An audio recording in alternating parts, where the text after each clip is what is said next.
Hello guys, this is Blackman Moto again and welcome back sa another video natin and another bike ulit na ipapakita natin for today's video. At nandito nga tayo ngayon sa Sky Lucena, no? Last time nga nandito din tayo at nakita po natin yung kailang Monarch Spear 180. Available po yan dito, ano? Then blue and black po yung kulay na available. And then at the same time, may bago po silang dating na model dito, yung Tempest 250. For only 131,000 pesos, 250cc fuel injected. Classic style yung datingan nito ni Tempest 250. So available po yan dito. At you may visit the store or you may contact the contact number na ilalagay po natin dyan sa ating screen. Yan po si Tempest. Then at the same time ay may R150 sila, no? Para siyang PG1 style ng Yamaha. Yan. Okay lang, 150cc to. Mataas yung engine displacement. And then ito pong i-reviewin natin ngayon itong Omni 125 ni Monarch. At kulay white and then kulay gray po yung available po dito.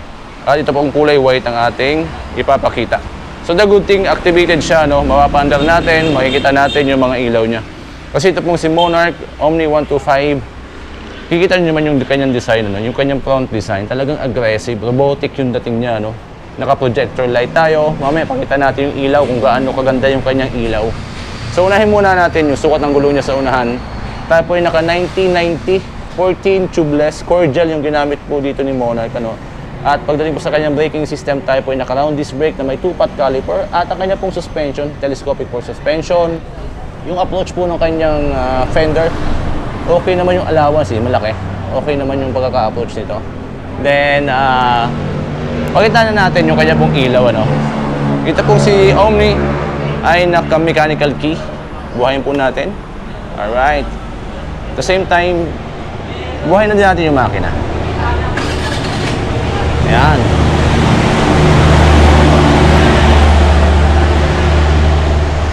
Buhayin na po yung kanyang engine.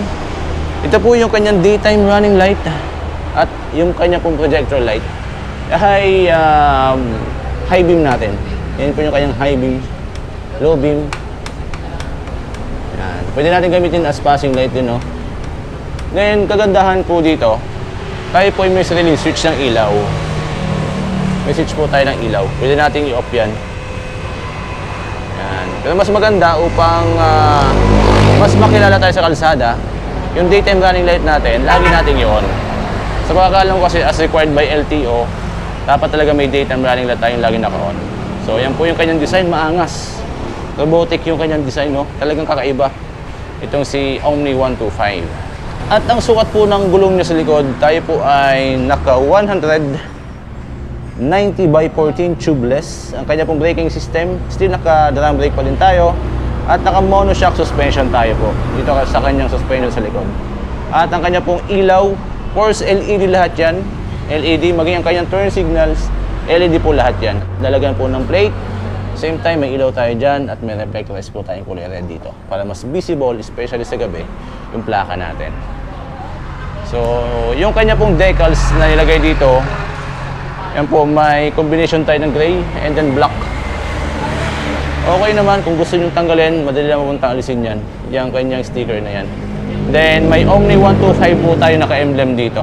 Omni 125. Yung ating tungtungan na angkas, okay na okay, napiflip naman. Rubberized siya, no? At napiflip. Sa kanya po mga buttons, course type po ay may built-in hazard. I-on ulit po natin. Yan. Ating ignition, built-in hazard. So yan po yung kanyang hazard. Switch ng ilaw natin, yung ating pong starting system na push button. At sa left portion naman, tayo po ay may high and low beam, busina, turn signals. Kagandahan dito, yung turn signals natin, magkahiwalay. Pag liliko tayo sa kanan, alam natin sa kanan. Then, kung liliko tayo sa kaliwa, alam natin nasa kaliwa tayo. At ang kanya pong meter panel, tayo po ay naka-digital. So, i-off muna natin bago natin i-on. Then, yan po ang kanyang meter panel, naka-digital na bilog. Makita po natin yung odometer, speed, RPM, fuel consumption, mga basic info. Makikita po natin sa kanyang meter panel. Maangas yung dating, ano, parang classic style yung kanyang meter panel. And of course, naka-mechanical key pa din itong si Omni 125. At nandito po yung button ng upuan natin. Pindutin natin to, then tiyanan, magbubukas po yung ating underseat compartment. Half piece helmet, depende sa size, I think kasya naman. Kanya pong tangke na may 5 liters fuel capacity. Marami tayong pwedeng ilagay na gamit dito sa kanya pong compartment. Yung grab bar, okay yung approach ng kanyang grab bar, matibay approach ng grab bar niya. And of course, ito si Omni 125 is flat footboard. At the same time, may sabitan po tayo dito ng mga eco bag natin or kung ano man ang pwedeng isabit dyan.